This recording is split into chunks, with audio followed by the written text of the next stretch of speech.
Muy buenos días. Buenos días, Vianney. Muchas gracias por continuar este proyecto que creo que puede ayudar a muchas familias. Y si los replicamos, uno de cada ustedes lo replica y sabemos aquí 40 personas, entonces son 120 familias las que van a salir beneficiadas. Entonces necesitamos que esto se corra, que haya una voz de parte de ustedes que digan, están unas pláticas en Apodaca, pueden asistir y en ellas van a recibir muchísima información. Esto que vengo a darles hoy es algo que toda persona a nivel mundial que tiene un hijo con síndrome de Down o discapacidad intelectual o cualquier condición debe dominar. Asimismo, todos los profesionales que están a cargo de esa persona con discapacidad. O sea, la planificación centrada en la persona es algo que nadie está exento de conocer, de saber, de entender, de dominar cuando se tiene un hijo con una condición. Bueno, una vez dicho esto, espero llegue al corazón y a la razón de muchas personas. Y siempre inicio mis conferencias dando gracias. Siempre.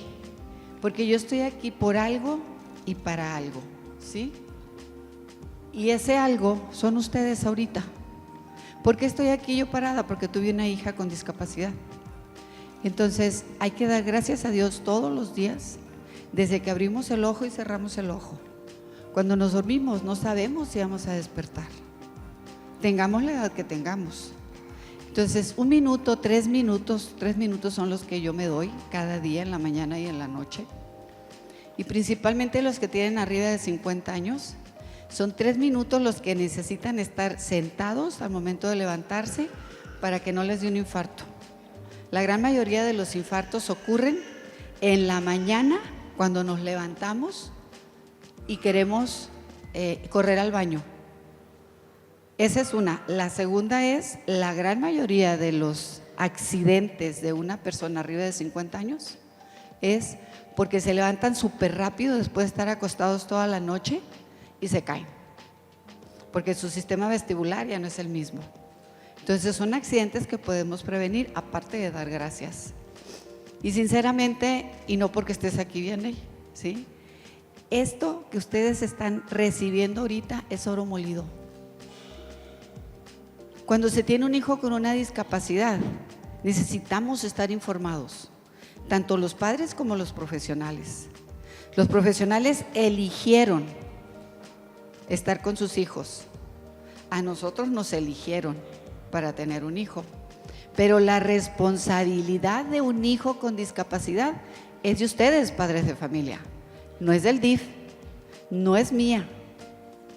Es de cada padre de familia que tiene un hijo. Y esa responsabilidad implica muchísimas otras responsabilidades, y entre ellas informarnos. No nos queda de otra. Cuando mi hija nació, yo era ginecóloga. ¿Saben qué sabía yo de síndrome de Down? Nada, solo que era un cromosoma extra en el par 21. Era todo lo que sabía, y yo tenía 13 años habiendo estudiado medicina, desde medicina hasta la especialidad y la subespecialidad, y no sabía nada de lo que era el síndrome de Down. Me puedes decir, entonces ¿para qué venimos aquí si solo vas a hablar de síndrome de Down? Discúlpeme, pero no. Lo que yo hablo aplica para todas las familias. Digo mucho la palabra de síndrome de Down porque es lo que más me identifica. ¿Cuál es la razón por la que yo no me he dedicado a dar servicio a otras discapacidades en mi consultorio? Porque las personas con síndrome de Down son la minoría a nivel mundial. Y si yo me dedico a dar asesorías a otras discapacidades, voy a dejar desprotegidas a las personas con síndrome de Down, y el síndrome de Down me tiene aquí. Pero todo lo que yo les estoy dando en conferencia desde hace varios años aplica para los hijos sin discapacidad y para los hijos con discapacidad.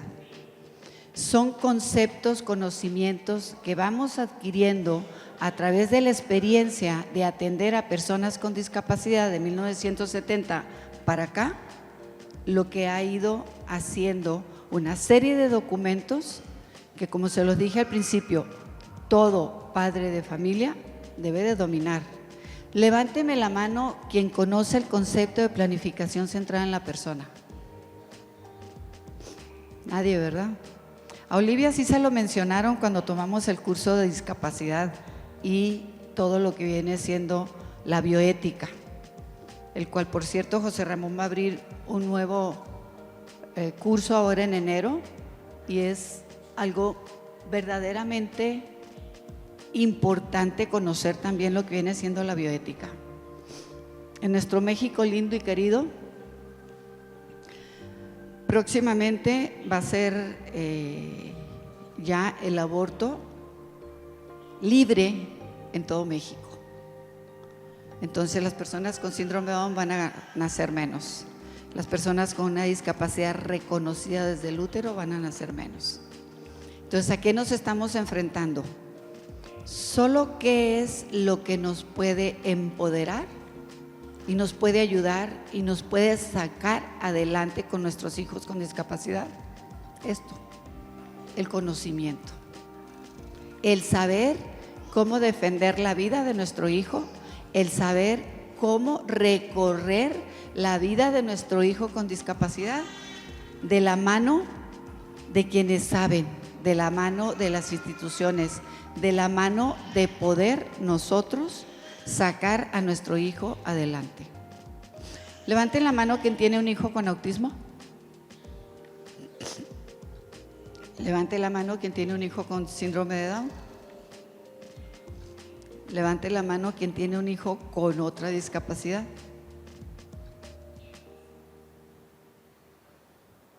Levante la mano quien son profesionales, por favor.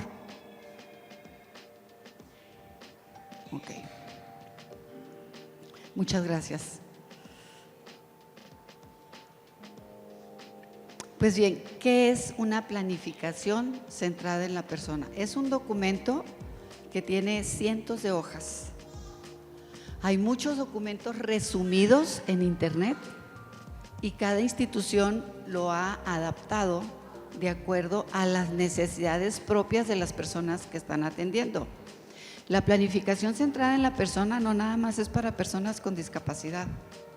En 1980 más o menos fue que empezó a escribirse muchísimo sobre calidad de vida con Miguel Ángel Verdugo, que por cierto estuvo en el Congreso del 2008 con nosotros, que él es el padre de lo que viene siendo calidad de vida, se puede decir, en español a nivel mundial, a la par de planificación centrada en la persona. Y esos documentos se hicieron principalmente para las personas con discapacidad intelectual, pero después se fue viendo que aplica para todo tipo de personas que tengan una condición, desde salud mental e inclusive las personas de la tercera edad. Hacer un documento de planificación centrada en la persona en personas de la tercera edad es ya prácticamente obligatorio cuando atendemos personas de la tercera edad en una institución. Y si hablamos de personas con discapacidad intelectual u otra condición de la tercera edad, porque ya existen, con mayor razón debemos de tener estos documentos a la mano y debemos tenerlos ya aplicados y planificados. Entonces, una de las estrategias principales para el apoyo en las personas con discapacidad intelectual es la planificación centrada en la persona. Este es el resumen de lo que les he dicho. Es obligatorio, como padre y como profesional, tener este conocimiento.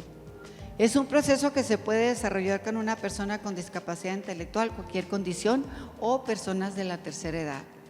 Se ha aplicado bastante y bien en personas con salud mental, problemas de salud mental.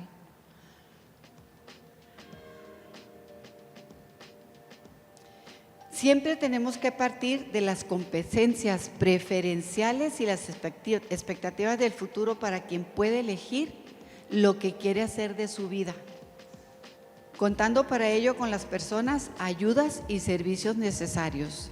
Necesitamos una institución que nos apoye necesitamos a los padres de familia y necesitamos que en esa red de apoyo que requiere una persona con discapacidad estén implicadas personas que amen a la persona con discapacidad, que respeten a la persona con discapacidad y no necesariamente tienen que ser personas profesionales, porque muchas veces el sentido común, que es el menos común en ocasiones de los sentidos, pero que nos ayuda a salir adelante, es el que necesitamos, porque muchas veces los profesionales nos vamos con el concepto, nos vamos con lo que está escrito, con las leyes y tratamos de aplicar metodología a través de planificaciones con estrategias ya en forma globales. Entonces, cuando tenemos en este proceso de las personas que necesitamos para una planificación de una persona con discapacidad, las personas que no tienen profesión dan ideas muy buenas, muy asertivas y con mucho sentido común. ¿Por qué? Porque cuando somos profesionales, lo leemos, lo aprendemos y lo aplicamos. Pero cuando tenemos un hijo y levántate a las 5 de la mañana y tú te tienes que levantar a las 4:30 y tener todo listo y tener planeación del desayuno, tener planeación a qué hora vas a salir y si vas a agarrar el camión, cuánto tiempo te vas a tardar en llegar a donde vas a llegar. Cuando somos profesionales no vivimos eso. En cambio, cuando tenemos un hijo y lo vivimos desde adentro, vemos cosas diferentes. Por eso es muy importante que en una planificación centrada en la persona, quienes sean parte del equipo para hacer esta planificación sean personas fuera de la profesión. Pero ¿cuál es el requisito? Que amen a la persona con discapacidad, que sepan lo que la persona con síndrome de Down o discapacidad intelectual o cualquier condición quiera para sí mismo, independientemente de la discapacidad que tenga. ¿Qué es lo que más dice este documento? Que la persona a la que se le va a hacer una planificación sea feliz. ¿Quién de ustedes no quiere ser feliz? Todos, ¿verdad? Y siempre hemos dicho que ser felices es un trayecto, es un caminar. Cuando la felicidad llega a nosotros, ya la vivimos durante todo ese proceso. Pues bien, la planificación centrada en la persona constituye una potente herramienta para apoyar a cada persona. Pues bien, es un documento que yo les voy a mostrar que tiene varios pasos de O'Brien. Para que la persona con discapacidad sea plena y sea feliz, mínimo necesitamos estos 5 componentes. La persona pertenece a un contexto social, por lo que debemos asegurar su presencia en el seno de su propia comunidad. O sea, vamos a hacer una planeación. ¿Qué necesita esa persona? Primero, pertenecer a su mundo social intrafamiliar. Es lo primero. Y para que eso suceda, ¿saben qué necesitamos? Que nuestros hijos sean aceptados desde el corazón. He visto familias que tienen hijos mayores y el proceso de aceptación hacia ese hijo con discapacidad todavía está en proceso. Porque el hijo esperado, el hijo soñado, el hijo que tenías aquí en tu mente no existe, pero siempre lo estás buscando. Y a que tienes es a tu hijo con discapacidad. Y ese hijo con discapacidad no cumple tus expectativas. Y eso es inconsciente, señores, y señoras, es inconsciente. Yo no conozco una sola familia que diga, yo voy a hacerle daño a mi hijo con discapacidad. Para nada. Pero muchas veces sí tenemos momentos de negligencia. ¿Por qué? Porque estamos cansados, porque estamos hartos, porque se nos dificultan muchas cosas. Pero una de las cosas primero que necesita una persona para pertenecer a su comunidad es ser aceptados por sus padres, tener una vida intrafamiliar de respeto, de aceptación y de amor. Yo hasta ahorita las familias más felices que he visto en estos 29 años que tengo dentro del síndrome de Down son aquellas que tienen a Dios en su corazón. Esas son las personas más felices que he visto. Siempre tenemos que tener a alguien superior a nosotros. Entonces, para poder hacer esto, necesitamos comunidad. Y en esa comunidad, no nada más es la familia. Ya que sales a la puerta de tu casa hacia afuera, hay un mundo de oportunidades y hay un mundo que te puede rechazar. Y hay un mundo que te puede aceptar. ¿Qué es lo que necesita una persona con discapacidad conocer? Lo primero es sus vecinos y después irnos extendiendo como por círculos para que la persona con discapacidad tenga dominio del área donde vive y conozca la comunidad donde vive. La gran mayoría de las personas con discapacidad no conocen su área donde viven. Fíjense, lleguen a su casa y hagan esto. Pídanle a su hijo que le diga cómo se llama la calle donde vive, el número de la casa donde vive, a cuántas cuadras le queda el Oxxo, porque el Oxxo está en todos lados, a cuántas cuadras está fulano de tal, sutanito, merenganito. La gran mayoría de las personas con discapacidad no saben, pero muchos de ellos, si van manejando o van en el camión, van reconociendo áreas y saben que ya van a llegar a su casa. Y eso ya como que les da un poco de seguridad. Pero si se lo llevan fuera de ese contexto, mientras ellos no reconocen que van llegando a casa, están inquietos, y empiezan a reconocer algo y se tranquilizan. ¿Por qué? Porque les da seguridad. Porque su casa es el centro donde yo me acojo. Es mi sitio seguro. Por lo tanto, si mi casa es mi sitio seguro, lo primero que debo de tener por parte de mis padres es aceptación. Y esa aceptación llega a veces con mucho tiempo de retraso. En el 2, la amistad es uno de los valores más preciados de cualquier ser humano, por lo que hay que asegurar que la persona cuente con una red de relaciones significativas. No me voy a cansar de decirles que una persona con discapacidad tiene que tener un mejor amigo con y un mejor amigo sin. Quienes me conocen les he dicho esto 1000 veces. Un mejor amigo con su discapacidad o similar, o un mejor amigo sin discapacidad, que es el que le va a presentar el mundo de una manera que la persona con discapacidad la entienda y la atienda. Entonces necesitamos crear una red de amistad. Esa red de amistad, quien se encarga de fomentarla, de gestarla, de llevarla a cabo, son los padres. La persona con discapacidad difícilmente les va a decir quiero a esa persona como mi amigo o como mi amiga. Ustedes lo observan, ven que cuando salen y coinciden siempre se buscan. Entonces ustedes averiguan quiénes son los padres. Van y se presentan con los padres y ven que hay afinidad en sociocultural, en manera de pensar, en principios y en valores. Hay que fomentar esa amistad desde muy pequeños, desde muy temprana edad. Hay que hacerlo, porque eso garantiza que la persona con discapacidad va a tener relaciones significativas. ¿En dónde se gesta una relación significativa? En casa. ¿De qué manera podemos tener fidelidad a un cariño o a un amor filial? A través de las enseñanzas que nos dan nuestros padres desde muy temprana edad. Ahí es donde se hacen los lazos.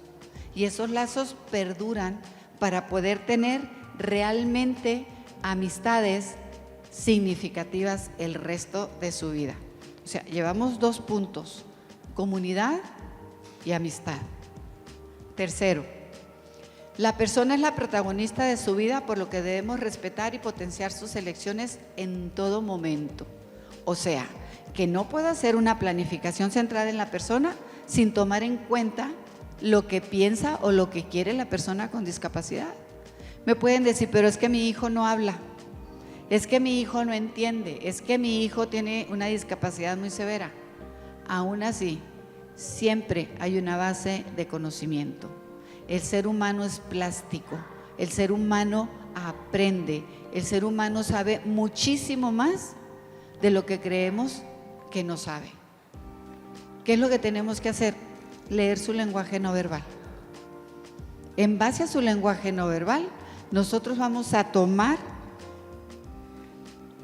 de la persona con discapacidad lo que quiere para el documento que nosotros estamos llevando a cabo. La persona con discapacidad no va a llegar y les va a decir: hazme una planificación centrada en la persona. Por favor, enséñame a leer. Por favor, enséñame a escribir. Aunque no sepa hablar, no se los va a pedir. Jamás les va a decir: quiero aprender a leer. Quiero saber qué me espera en el futuro en 15 años, en 20 años, en 10 años, en un año. Para mañana, ¿qué me espera el futuro? Somos nosotros quienes tenemos que hacer esa planificación. Pensando en qué, en la persona y lo que esa persona desea para su vida. El 100% de los padres que conozco decide por su hijo con discapacidad. El 100%, ¿eh? Tengo 29 años en esto. Levánteme la mano quien me contradiga en este momento.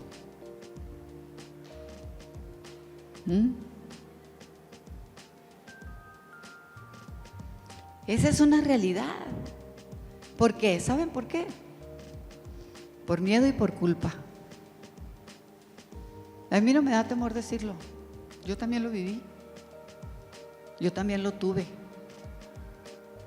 Por miedo y por culpa. Por miedo a que le pase algo. Y más si son mujeres. Y por culpa, porque muchas veces dejamos de hacer cosas que simple y sencillamente no queremos. Por eso, dentro de las primeras conferencias que yo les di, les dije: agarren un cuaderno, pongan una línea en el medio de una hoja y digan qué sí estoy dispuesto a hacer y qué no estoy dispuesto a hacer. Así, con el corazón en la mano. Nadie los va a criticar.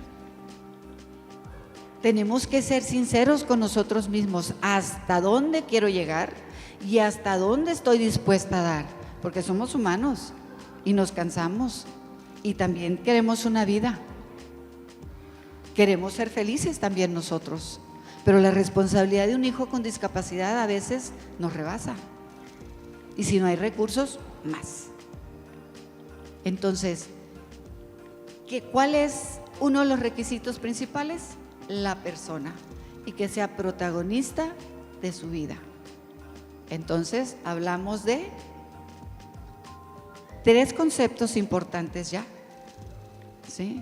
Comunidad, relaciones significativas y que la persona sea protagonista de su propia vida. El cuarto, nos basamos en el respeto hacia cada persona, en sus capacidades y en sus posibilidades de contribuir, por lo que potenciaremos los roles sociales valorados. ¿Qué es eso? ¿Qué es significativo para esa persona? ¿Qué valora ella? Desde el punto de vista de su intrínseca humanidad. ¿Qué le gusta? Me puede decir: le gusta ir al Oxxo. Ah, qué bueno, y es un factor de independencia. Que te tira la mano para pedirte dinero para comprar lo que quiere en el Oxxo, es otro factor de independencia. Y podemos ir sumando muchos factores de independencia y realmente construirle a esa persona que vaya solo al Oxxo en una semana, en un mes, en un año. Que vaya y venga con seguridad. Que sepa que el dinero que lleva le va a ser suficiente para comprar lo que quiere comprar. Pero ¿cómo vamos a construir eso? Haciéndolo todos los días. Lo que yo he aprendido en estos años es que el trabajo diario es la única llave mágica. No hay milagros. Hemos de trabajar todos los días. Entonces, planificación centrada en la persona significa que la persona tenga comunidad,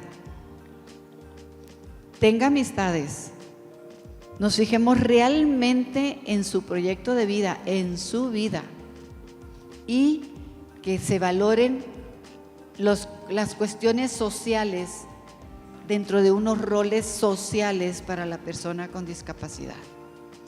Una persona con discapacidad es muy poco invitada a reuniones, y entre más grandes es menos, si no tiene ese núcleo del que hemos hablado hace un momento, de fomentar las amistades desde muy temprana edad. Entonces, la gran mayoría de las personas con discapacidad de cierta edad, de juventud en adelante, están en casa. O la llevan a una institución 2 o 3 veces por semana, a que hagan algo en panadería, de que hagan algo con bisutería, que hagan algo. Y eso los mantiene de alguna manera un poco activos. Pero ¿qué está pasando con las personas con discapacidad de la adolescencia hacia adelante? No hay recursos, no hay lugares a donde llevarlos. La gran mayoría están en casa, y la gran mayoría de los padres tienen cierta edad en la que ya están cansados. Entonces me dicen: Teresa, ¿para qué voy a trabajar tanto? Si lo traje toda mi vida para arriba y para abajo los primeros años. Y las expectativas que yo tenía de todo ese trabajo, de toda esa inversión en tiempo, en ir y venir en el camión, de ir y venir en el carro. Mi hijo no sabe leer, mi hijo no sabe hablar, mi hijo no se sabe comportar.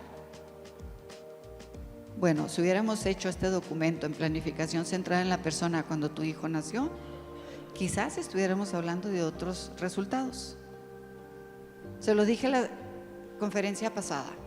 ¿Cómo puede estar una persona con discapacidad en una institución escolar 12 años y que no sepa leer?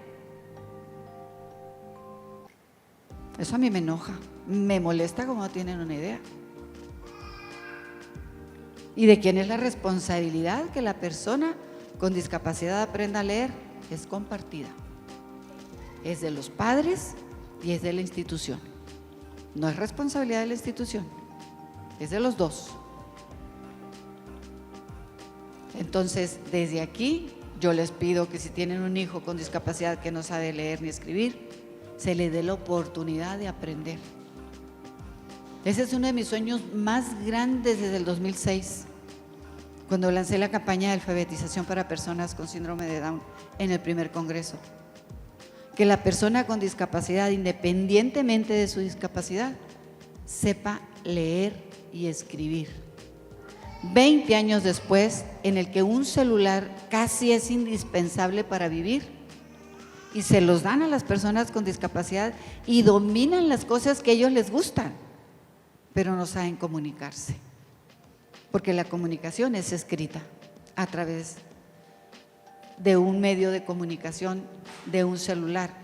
Actualmente ya podemos usar muchas herramientas a través de voz. Tenemos un chat con mis amigas de aquí de Apodaca, y varios de sus hijos agarran el celular y hay un chorro de voice note, y le hago clic, es todo lo que escucho. Me encanta, me río, me hacen el día, ¿sí? Se están comunicando, te están diciendo que ellos también quieren estar presentes en el ritmo de la vida que tenemos. Entonces, hay que respetar los valores sociales. Y quinto, para conseguir sus sueños y disfrutar de una vida plena, apoyaremos el desarrollo de las competencias y habilidades necesarias para conseguirlo. Porque la persona con discapacidad quiere algo. A veces es insignificante para nuestro rol de vida lo que ellos quieren, pero tenemos que conocerlo, tenemos que saberlo, tenemos que entenderlo, tenemos que comprenderlo. Si no saben hablar, lenguaje no verbal. ¿Saben hablar? Esperemos que nos digan el concepto completo de lo que quieren y no anticipemos y no pongamos palabras en lo que ellos nos quieren decir. porque también somos muy amantes las madres de hacer eso, ¿sí? De que hace un gesto nuestro hijo con discapacidad, quiere esto. ¿Están seguras? ¿Están seguros que eso es lo que quiere? Anoche soñé a Manuel, comadre, hablando. Jamás lo había soñado así, hablando, Imanol.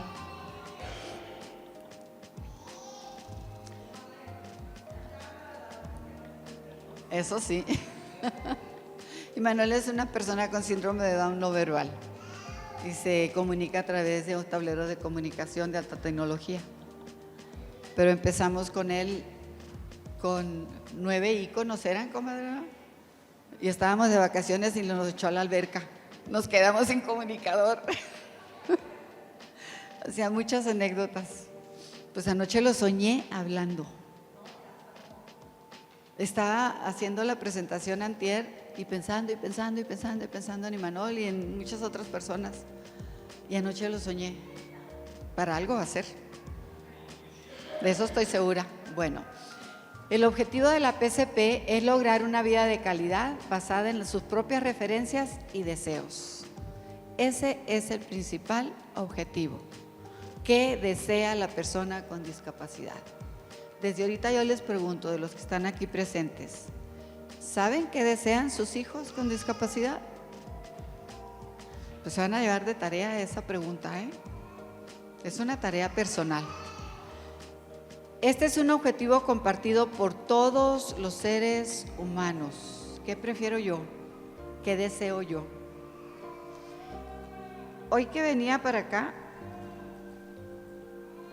una de mi forma de aterrizarme yo como persona es quitarme algo que me gusta mucho, como para balancear mi vanidad, como para balancear mi ego, como para balancearme yo. Bueno, una de las cosas que a mí me encantan son los aretes. Y me vine sin aretes. Eso me centra. Me puede decir, ay Teresa, ¿por qué te sacrificas? No es sacrificio. Es algo que yo elijo. Es algo que yo decido. ¿Sí? ¿Para qué? Para situarme con los pies bien puestos sobre la tierra. El tener el micrófono muchas veces empodera.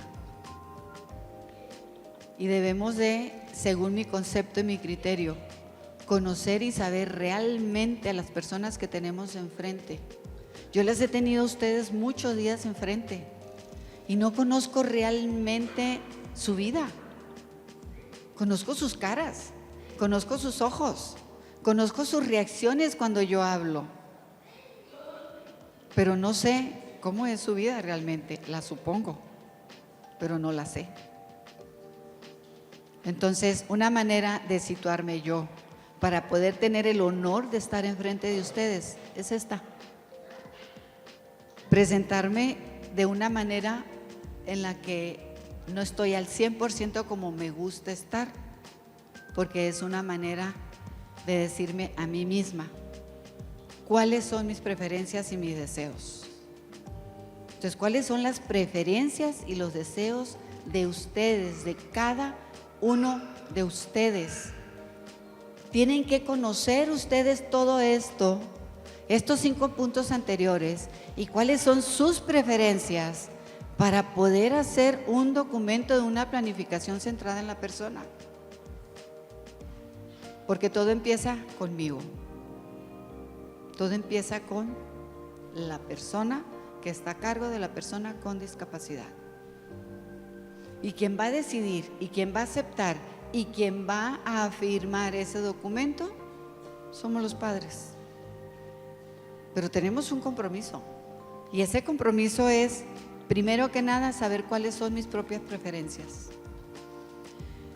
Las personas con discapacidad intelectual o del desarrollo tienen más dificultades que el resto para alcanzarlo. Eso es innegable. Su mundo es más pequeño, mucho más reducido socialmente, familiarmente. Los padres son o somos los que estamos más involucrados en el desarrollo de las personas con discapacidad. Somos los que los tenemos ahí todos los días. Somos quienes estamos escuchando su todo el día.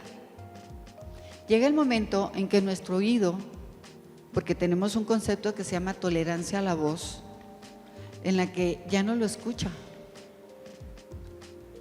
Y puede que el chico otro día diga en vez de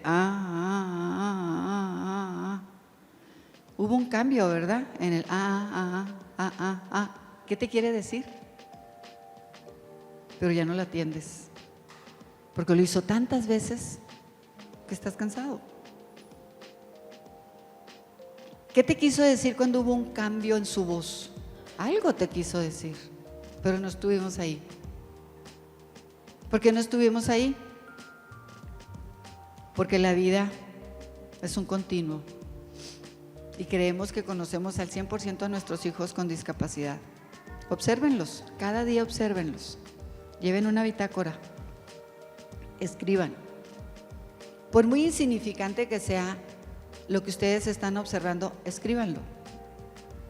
Luego lo revisan y van a ver que hay cambios. Siempre hay cambios, pero tenemos que aprender a verlos. Tenemos que aprender a valorarlos y tenemos que aprender a amarlos. Amar esos cambios y amar a nuestro hijo con discapacidad. No estoy diciendo que no lo amen, sino que cada día es una renovación como de votos. Una renovación de que estoy aquí para ti, hijo mío. Yo te traje. Tú no pediste venir. Yo fui quien te trajo. Y yo estoy aquí para ti. El que ustedes estén aquí sentados me quiere decir que ustedes están para ustedes mismos y para la persona que están atendiendo. Y eso es muy importante. Es sumamente importante para el desarrollo de ustedes mismos y de la persona a la que están atendiendo. Así es que, ¿por qué las personas tienen más dificultad para realmente tener una vida afectiva social o una vida social? Por su discapacidad. Porque el mundo no está listo ni está hecho para la discapacidad. Pero el 10% de la población mundial tiene discapacidad. Y nosotros, los que nos consideramos regulares, después de los 70, vamos a tener entre 7 y 9 años de discapacidad de alguno de nuestros sentidos. Todos, todos, todos. O sea, que todos, si vivimos 70 años, vamos a vivir la discapacidad en cualquiera de nuestros 5 sentidos. Uno de los que más rápido se pierde es el gusto y la escucha. Entonces, ¿estamos preparados realmente para vivir una discapacidad después de los 70? Entonces, tenemos que estar conscientes de eso. ¿Cómo podemos prevenir todo eso? Siendo regulares, con ejercicio y alimentación y sueño. 3 cosas nada más. 3 cosas que el ser humano se le olvida hacerlas a la perfección. Ejercicio, alimentación y sueño. Entonces necesitamos tener conceptos bien arraigados y conocer esos conceptos para poder educar a nuestro hijo con discapacidad. Si vamos a llegar a 70 y tenemos un hijo con discapacidad y estamos cansados y tenemos una pérdida auditiva, olfativa o una pérdida gustativa o visual, después de los 40, ¿quién no usa lentes para leer? Esa ya es una discapacidad. Pero vamos y compramos los lentes, nos los ponemos y ya, felices de la vida, ¿verdad? Pero eso es deterioro, ya es deterioro corporal. Entonces, ¿por qué las personas con discapacidad tienen más dificultad para alcanzar realmente una vida plena? Pues es multifactorial. Son demasiados los factores. Y si no nos informamos y si no formamos nuestro carácter y nos transformamos a través de la vida, de vivir con una persona con discapacidad, pues nos vamos a quedar obsoletos y nuestros hijos con discapacidad se van a quedar obsoletos. Yo ayer platicaba con una persona y le decía que yo estaba muy preocupada por el mundo de la discapacidad intelectual. El autismo nos está rebasando. Hay muchísima atención a autismo porque no sabemos qué hacer con él. Es la realidad. Porque hay demasiadas personas con autismo. Y los recursos que tenemos las instituciones para atender a las personas con autismo no alcanzan. Entonces, toda la mirada está hacia el autismo o hacia un trastorno generalizado del desarrollo. Y las personas con discapacidad se están quedando invisibles. Dentro de un presupuesto federal, el 6% de ese presupuesto federal para la discapacidad va a discapacidad intelectual. De ese 6%, un 3% o menos va destinado a la discapacidad intelectual por síndrome de Down. México no tiene ni 200,000 personas con síndrome de Down. Entonces, ¿quién va a voltear a ver en 130 millones de habitantes a 200,000 personas? Así es, este municipio sí voltea a ver. Y es el único que yo conozco, de 21 estados de la República Mexicana que conozco, que sí voltea a ese 200,000 personas con síndrome de Down a nivel nacional. Por lo tanto, deben de sentirse orgullosos de estar aquí y de vivir en Apodaca. Entonces, yo le platicaba a esta persona, estoy sumamente ocupada y preocupada. ¿Qué vamos a hacer con las personas con discapacidad intelectual? ¿Y qué vamos a hacer con las personas con discapacidad intelectual que no saben leer y escribir? Y el 65% de las personas que tienen autismo tienen discapacidad intelectual. O sea que estoy hablando de una población muy amplia, ¿verdad? Que no sabe leer ni escribir. Y les estoy invitando a hacer un documento de planificación centrada en la persona y que ello vaya implícito enseñarlos a que tengan una vida plena, que sean felices y para mí, que aprendan a leer y escribir. Una persona analfabeta en este mundo no cabe en este momento. ¿Cuáles son los objetivos en los que tenemos que fijarnos? ¿Es un reconocimiento de derechos? Sí. Hay que inspirar por los principios de normalización, de inclusión, a través del modelo social de la discapacidad y el modelo de calidad de vida. Más adelante vamos a hablar del modelo de calidad de vida. Tiene 8 parámetros muy importantes y se despliegan a partir de los años 80 del siglo XX. Fue cuando hubo un cambio realmente. Nosotros pensábamos, ¿qué es la planificación de una persona? ¿Qué es la planificación de una vida? Entonces vino lo que viene siendo calidad de vida y la planificación centrada en la persona. Fueron 2 documentos que despuntaron en 1980, para los 90 ya estaba establecido. Miguel Ángel Verdugo era el que más hablaba de esto, él está en Salamanca, en España, y nos empezamos a dar cuenta, quienes nacieron nuestros hijos en el 95 para acá, que son documentos muy importantes, que tenemos que dominarlos, que tenemos que saber que esos documentos son necesarios para un proyecto de vida plena, para que la persona con discapacidad intelectual sea tratada como cualquier otro ser humano, no como humanos de segunda categoría. Cuando Cecilia, mi hija, murió, hubo varias personas que me dijeron esto. Ahorita ya no me duele, ahorita ya lo veo en forma objetiva, que muchas veces cuando te dan el pésame no hayan que decirte. Mi hija Cecilia es gemela y en el accidente iba su gemela con ella. Y entonces me dicen, bueno, por lo menos fue Cecilia, como diciendo que la vida de Cecilia valía menos que la vida de Mariana.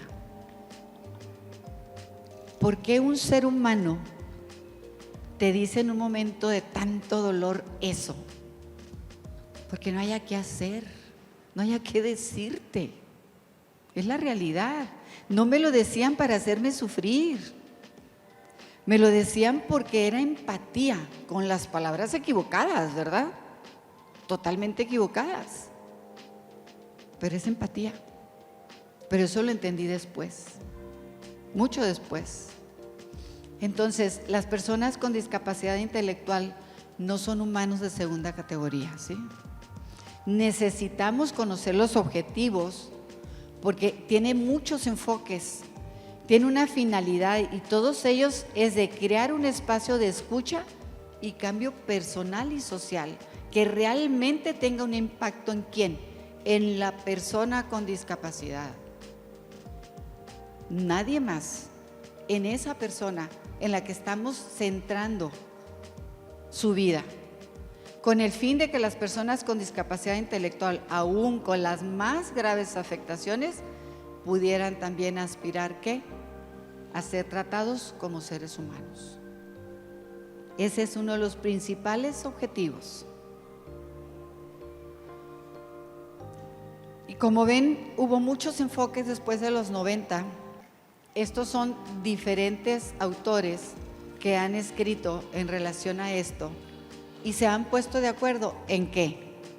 En utilizar un lenguaje sencillo e imágenes mejor que vocabulario técnico. O sea, una imagen te dice muchísimo más que palabras. Y todas las personas con discapacidad ven las imágenes y las pueden interpretar de acuerdo a su concepto intelectual.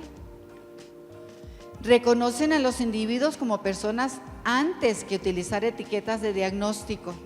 Somos muy amantes los médicos de etiquetar, de dar un diagnóstico y sobre ese diagnóstico nos vamos. Primero tenemos que ver a la persona y después los signos y síntomas y después emitir un diagnóstico o probable diagnóstico que pueden ser estigmatizadoras y despersonalizantes. Es muy común vivir esto. Buscan activamente las capacidades de las personas en el contexto de la comunidad. Ya habíamos hablado que necesitamos conocer la comunidad para que la persona con discapacidad conozca en la comunidad en la que se va a desenvolver. Si una persona con discapacidad tiene, por decirles, 20 años, en la mañana a las 8 lo levantaron desde las 5 o 6 de la mañana para que esté a tiempo a las 8 de la mañana en el centro. A la 1 de la tarde lo reciben, se lo llevan a su casa. ¿Y qué va a pasar de 1 a 8, de 1 a 10 que se duerme? ¿Qué va a pasar con él? Ok, va a comer, va a ver tele un rato, va a pedirte el iPad, va a pedirte el teléfono. Todavía nos quedan muchas horas. ¿Qué va a hacer en esas horas? Si conoce ir al Oxxo, lo pueden mandar al Oxxo a comprar algo. Si sabe cómo ayudarles en la escuela, en la casa, le pueden dar actividades para que las haga en la casa. Entonces, hay un concepto que en México se conoce como si fuera flojera y es el concepto de ocio. ¿Qué hace una persona en sus horas de ocio? Una persona en sus horas de ocio debe de elegir qué hacer. Y la persona con discapacidad también debe de elegir qué hacer. Bueno, si esta persona con discapacidad que les estoy refiriendo tiene 20 años y sabe leer, ¿saben qué es lo que va a hacer? Se va a poner a leer. Y gran parte de su tiempo lo va a emplear en la lectura. Cuando yo digo aprendan a leer, me estoy refiriendo a que lean cosas significativas para ellos. Por ejemplo, Imanol. Imanol no te lee todo, te lee lo que a él le interesa. Y si le das un iPad, él encuentra lo que él quiere. Un día estaba yo en casa de Abril y todos los viernes se iba con su abuelita, con su bisabuela, a su casa. Yo llegué un viernes a casa de Abril e Imanol me vio, ya había muerto la bisabuela, y subió la carrera y bajó con una maleta. Era viernes. Él salía los viernes. Su bisabuela ya se había muerto. Él no tenía el concepto de muerte, de pérdida total. Asoció. Teresa viene, es viernes, yo voy a salir.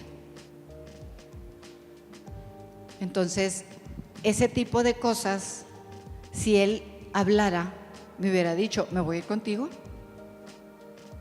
¿O me quiero ir contigo?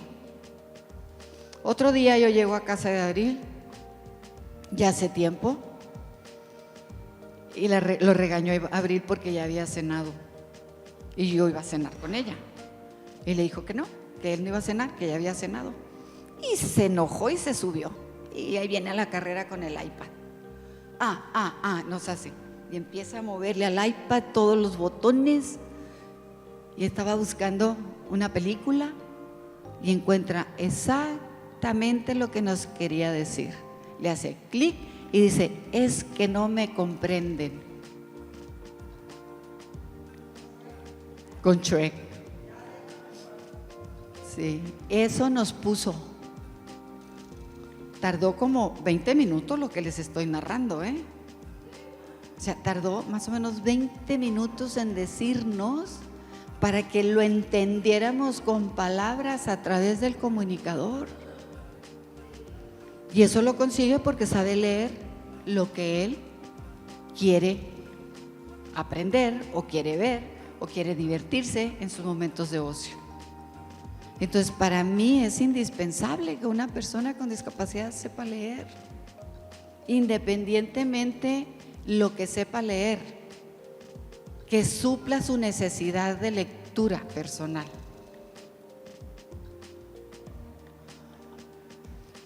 ¿Qué hace esto también en PCP? Fortalecen el protagonismo de las personas y aquellas que las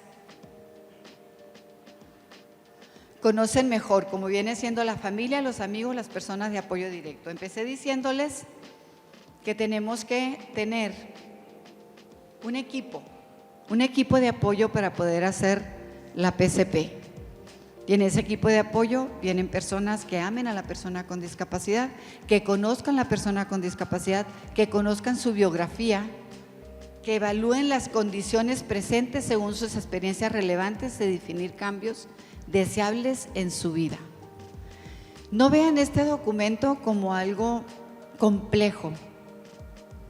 Posteriormente les voy a dar, van a necesitar que por favor la próxima conferencia se traigan un cuaderno, porque en ese cuaderno van a anotar, esta es la teoría, en la próxima conferencia van a anotar cuáles son los reglamentos que tenemos que seguir o cuáles son las cosas que necesitamos conocer para hacer el documento.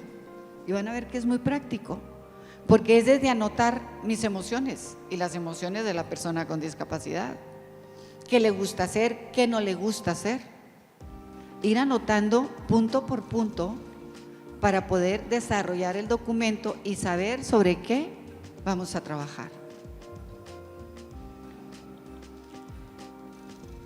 La PCP incrementa la elección de lo que yo quiero ser y hacer. Construyen relaciones y una red comunitaria de aceptación, en donde la persona va a ser aceptada por las demás personas de acuerdo a su personalidad, de acuerdo a su forma de ser, a su forma de actuar. Ven a la persona en el contexto de la comunidad y potencian roles que incrementan el respeto hacia la discapacidad. Cuando otra persona no le da respeto a una persona con discapacidad, le estamos pidiendo imposibles. ¿Por qué? Porque no lo viven, porque no lo conocen. Es algo totalmente desconocido.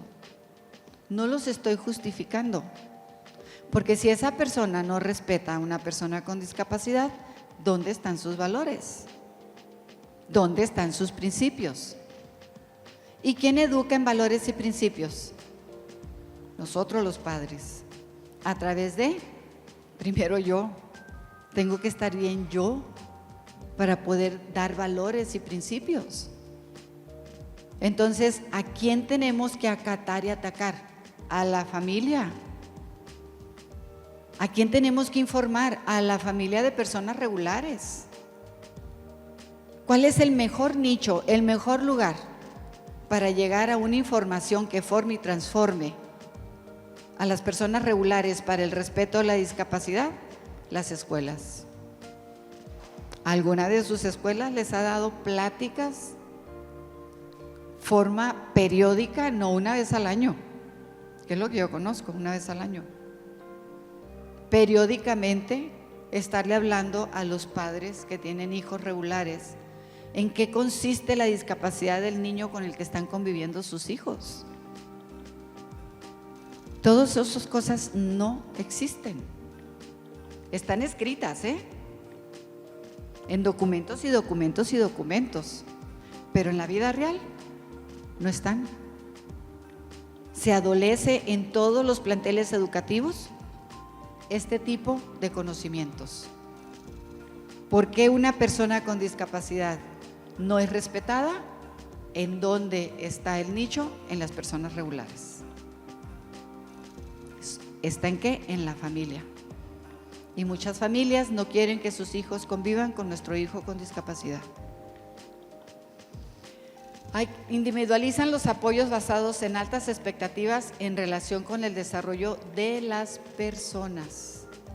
O sea, las expectativas van a ser siempre, les digo, con los pies bien puestos sobre la tierra.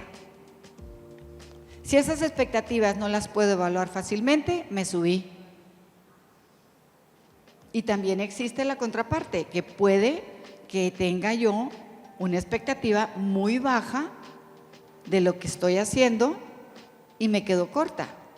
Entonces tengo que tener un equipo para que en equipo podamos realmente llegar a ser y hacer una PCP.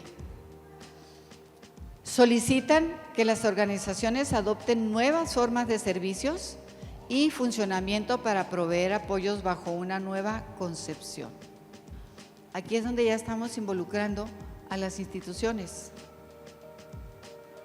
Me dice una familia, fíjate Teresa que tengo una persona que nos puede ayudar a nivel del Congreso, para ayudar a las personas con discapacidad y quiero que te entrevistes con ellos. Ok, ya los tengo enfrente, ¿qué les voy a pedir? ¿Ustedes tienen idea de qué les puedo pedir? Ya todo está escrito. ¿Qué va a hacer desde arriba, desde esos niveles? ¿Cómo concientizo para que las instituciones de educación a nivel nacional tengan pláticas periódicas con los padres regulares en relación a los niños con discapacidad que tenemos integrados? ¿Cómo podemos llegar a eso?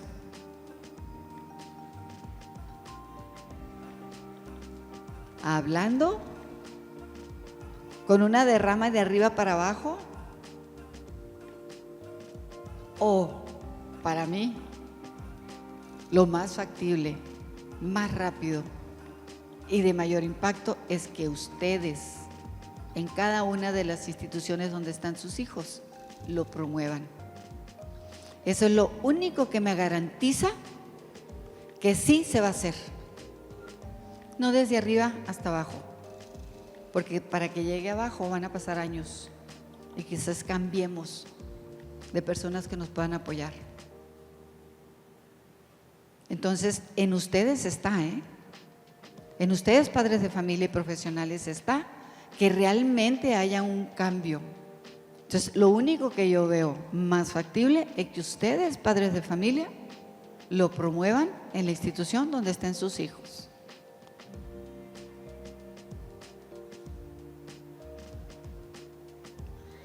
En base a estos elementos comunes, podemos definir la PCP como un proceso continuo de escucha, centrado en los intereses de cada persona, en sus capacidades y en sus expectativas y sueños. Se los voy a repetir. Centrado en los intereses de cada persona, en sus capacidades y en sus expectativas y sueños. Si ustedes se van con esto hoy, yo me doy por bien servida. Que ustedes conozcan cuáles son los sueños de sus hijos, independientemente de la discapacidad que tengan sus hijos. Que genera acciones concretas para un cambio personal y social. Finalmente, eso es lo que queremos. Hacia ese lugar vamos, contando con el compromiso de los miembros del grupo de apoyo, padres de familia, profesionales, personas que amen a la persona con discapacidad y le brinden a través del sentido común un proyecto de vida centrado en la persona con discapacidad, asegurando el protagonismo y participación de las personas para establecer y perseguir metas personales hacia la persona con discapacidad. Por tanto, la PCP es un proceso de colaboración para ayudar a las personas a acceder a los apoyos y servicios que necesitan para alcanzar una mayor calidad de vida. Les dije, después vamos a hablar de calidad de vida, basadas en sus propias preferencias y valores. La persona es el centro de este proceso, por lo que debe estar presente y participar. Hace unos días me invitaron a que fuera a un colegio para hacer la planeación de mi paciente en el colegio, está en kinder. Entonces yo di mi opinión, quiénes deberíamos de estar presentes y en forma personal, no en Zoom, porque nos los estaban proponiendo en Zoom.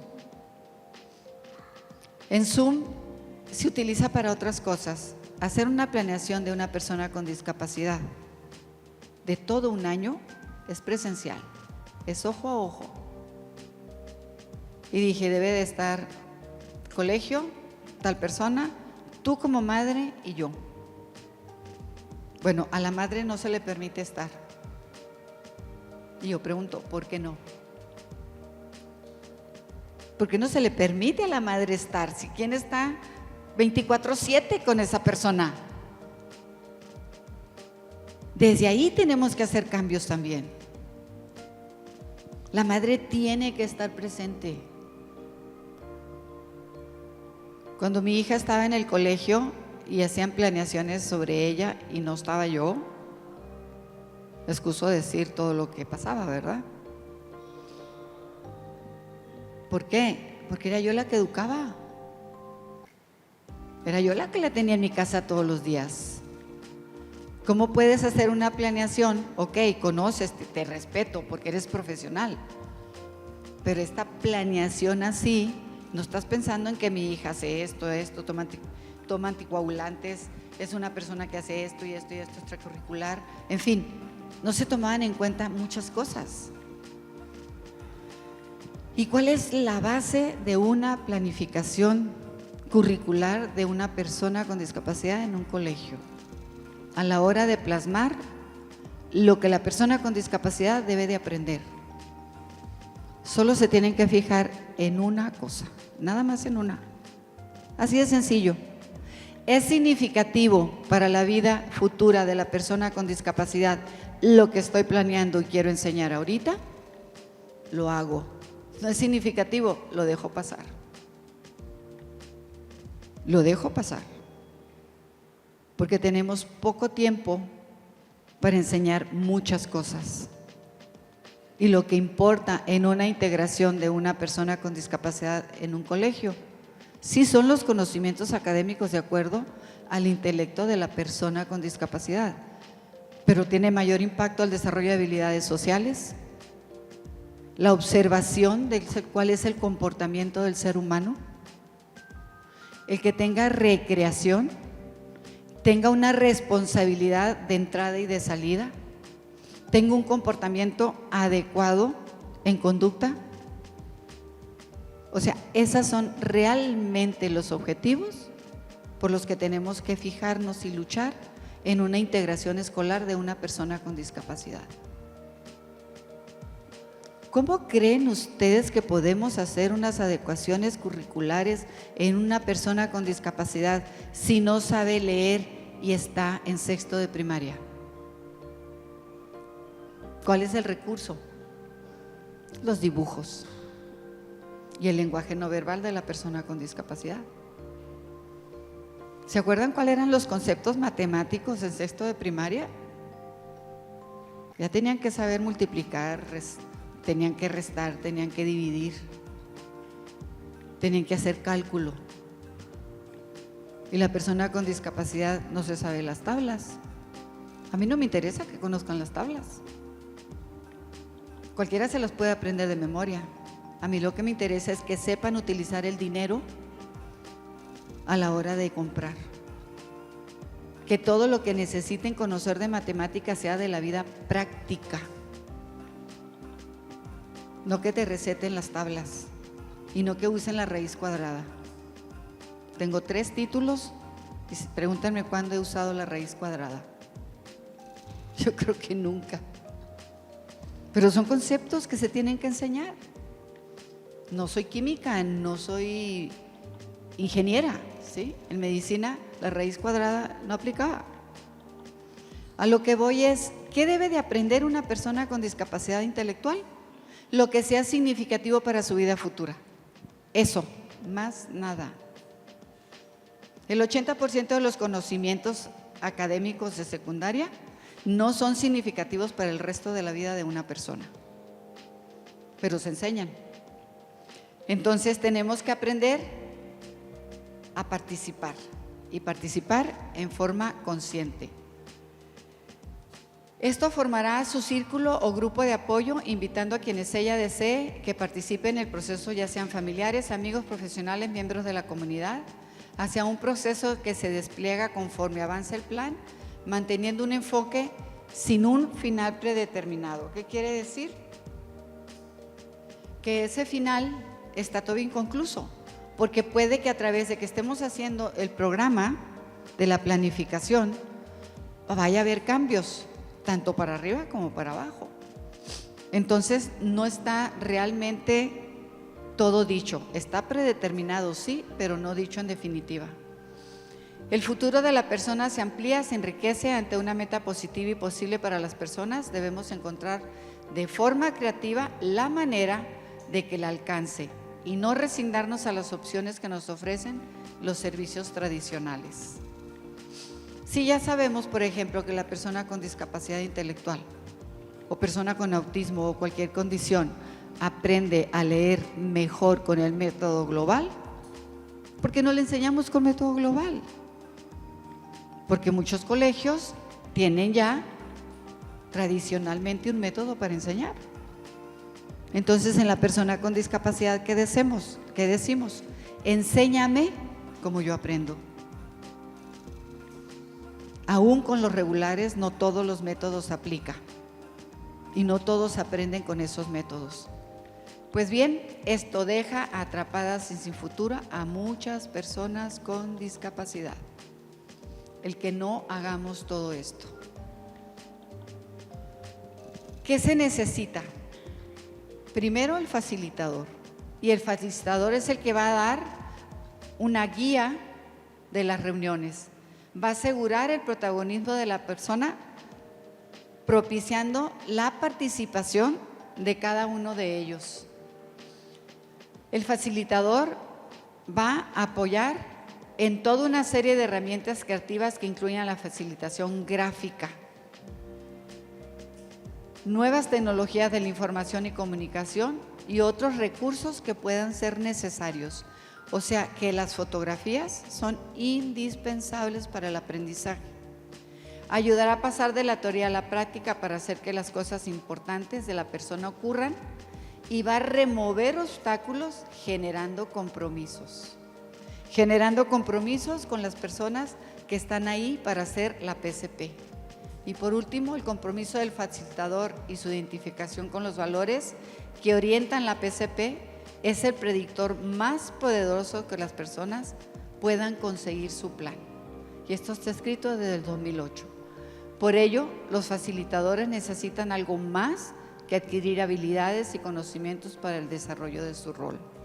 Por lo tanto, necesitan estar capacitados, por lo que es imprescindible una implicación con la filosofía por lo que el desempeño de su papel estará basado en la ética, el respeto y la honestidad.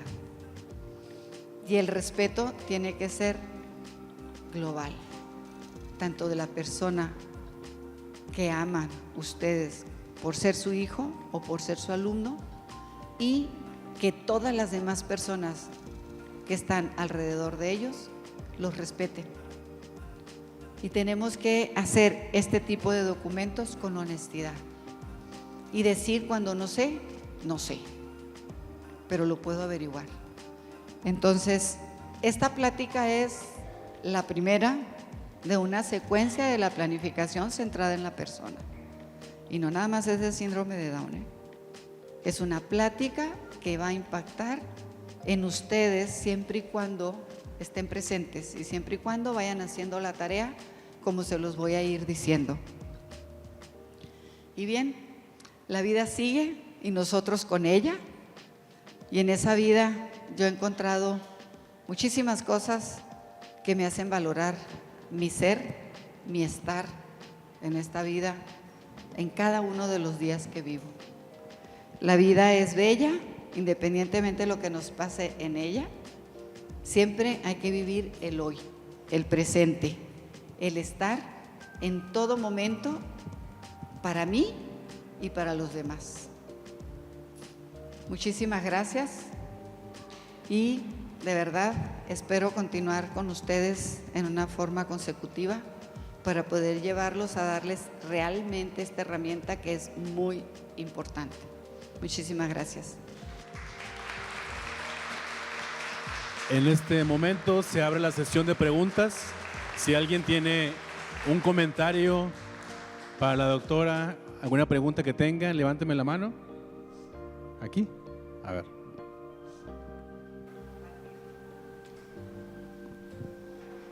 Doctora, buenos días. Yo fui invitada por la preparatoria número 1 a esta conferencia. Es la primera vez que yo me acerco a una orientación, siendo que mi hijo ya está en nivel preparatoria, y pues para buscar el apoyo, porque tal vez no tuve las herramientas necesarias debido a la empatía de la gente, y puedo decirle que hasta docente, que cuando él iba a ingresar al jardín de niños le cerraron la puerta en uno debido a que no contaban con los apoyos para una persona con esa capacidad, decía la directora. ¿Y tú como madre sabías cómo tratarlo? ¿Verdad que no? No. ¿Y por qué sí lo tratabas? Por amor. Porque lo amabas. Por amor, y me enfrenté a comentarios, incluso de otras madres, que es a lo que yo comparto con ustedes, eso de la iniciativa de nosotros para que nuestros hijos sean aceptados en la sociedad, en la comunidad, ya que yo lo viví cuando mismas madres de familia se expresaban mal en asambleas. Todos hemos vivido eso, todos, ¿verdad? Sí. ¿Sí o no? Porque no hablaba el niño, porque no podía comunicarse, porque se tardaba en los exámenes de grupo. Siempre había es el que se tarda. Ay, mamá, este es el niño que no hace las cosas. Entonces yo digo que sí debemos incursionar en ese aspecto. La fuerza somos nosotros. Así es. No es de arriba para abajo, ¿eh? Es de abajo para arriba. Y la fuerza y el poder lo tenemos nosotros. Sí, agradezco bastante este tipo de que desconocía yo, sinceramente, que espero poderme incluir más seguido, porque ahora que está él en preparatoria siento que otra vez está un poquito necesitado de ayuda más profesional. Les agradecería mucho que me escucharan al final para saber a dónde me puedo dirigir, quién es la persona adecuada que me puede orientar y ayudar, para que él alcance todas sus metas y sueños que tiene, como cualquier ser humano. Pero varias de las cosas que dije aquí vas a tener que hacerlas tú. Y una de ellas es que tu hijo necesita una red de apoyo de amistades de su edad. Y esa ahorita va a ser quizás difícil, si él no la tiene, conseguirla. Y ahí va a necesitar mucho el apoyo de ustedes. y que ustedes como padres hablen con los chicos con los que él se empieza a relacionar y hablar con los padres, para que los padres hablen con sus hijos sin discapacidad y tengan paciencia y tolerancia para con él, para que realmente tu hijo pertenezca. Doctora, yo primeramente le quiero dar las gracias a toda la institución. Aquí ha estado mi nieto durante muchos años y él ha salido adelante gracias a la ayuda que ha recibido aquí. Ha andado en diferentes centros, en Lazos, en CRI, en varios, pero de aquí del mismo centro de Apodaca. Yo veo que muchos dicen que sus hijos no saben leer. Mi nieto no sabía leer, no sabía hablar. Como usted dice, balbuceaba palabras, sonidos. Ahorita nos sentimos orgullosos, pero ese orgullo no es solamente porque lo hemos caminado con él, sino es en conjunto de la familia y sus padres que han trabajado y se han esforzado mucho para ayudarlo. Pero sí es espinoso el camino, porque se topa con muchas barreras, con los maestros de la escuela, con la sociedad que lo rechaza, pero al final de cuentas ha salido adelante. Ahorita nos sentimos muy orgullosos de él. Pasó el examen en la universidad. Está estudiando físico matemático.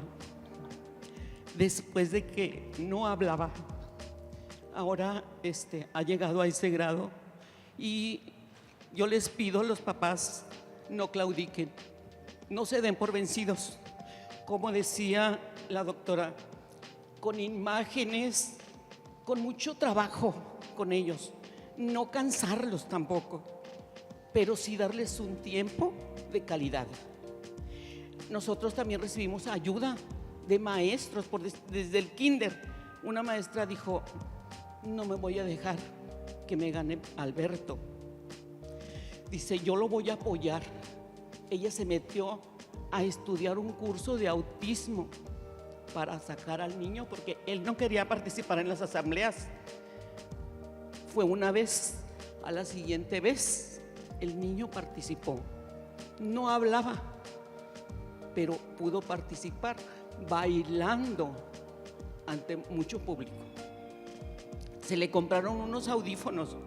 ¿Y para qué? Para que tolerara el ruido. Pero sí les digo que los niños sí pueden salir adelante si nosotros los apoyamos. Muchas gracias. Y si los aman. Sobre todo con amor. Muchas gracias. Creo que este tipo de testimonios nos ayuda, ¿verdad? Nos empodera, nos da una energía positiva. Buenos días, mi nombre es Lolis Hernández. También soy una abuela con una nietecita autista no verbal de 8 años, referente a lo que decía la otra abuelita feliz. El día de hoy yo les comparto que aprendí que mi nieta, a pesar de que no es verbal, me voy bien contenta con esta información que hoy me llevo, que nos acaba de decir, que el hecho de que ellos sepan ver, ubicar el OXXO, ya es una lectura. Entonces a veces nos sentimos bien frustrados, en este caso yo, pero ahorita voy bien contenta. A nivel, el de ustedes un nivel ya universitario, el mío es una niña pequeña de 8 meses y voy bien feliz porque esto me hace ver que mi niña sabe leer en su espacio, en su momento, ella sabe leer. Entonces pues cada que hay una conferencia voy aprendiendo la empatía para poder llevar esta información a casa con mis hijos, que es el entorno de mi nieta Paula. Entonces yo también el día de hoy voy muy feliz con mucha información y bien contenta de que sé que mi nieta sabe leer. Muchísimas gracias. Gracias. Una más. ¿Alguien más que quiera comentar algo? Pues bueno, agradecemos a la doctora Teresa Águilas Ocho por compartir sus conocimientos y a continuación invitamos a la presidenta del DIF, licenciada Vianey Zambrano de Garza, quien hará entrega del agradecimiento correspondiente.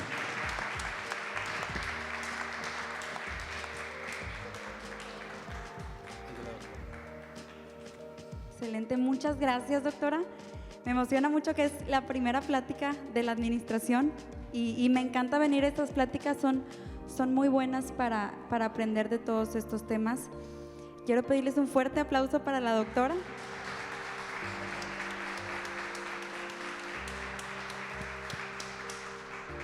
Ahorita, doctora, en lo que estaba la plática, me acordé de un ejemplo que me gusta mucho. Creo que ilustra muy bien el caso de los padres de familia. ¿Pueden levantar las manos los padres de familia?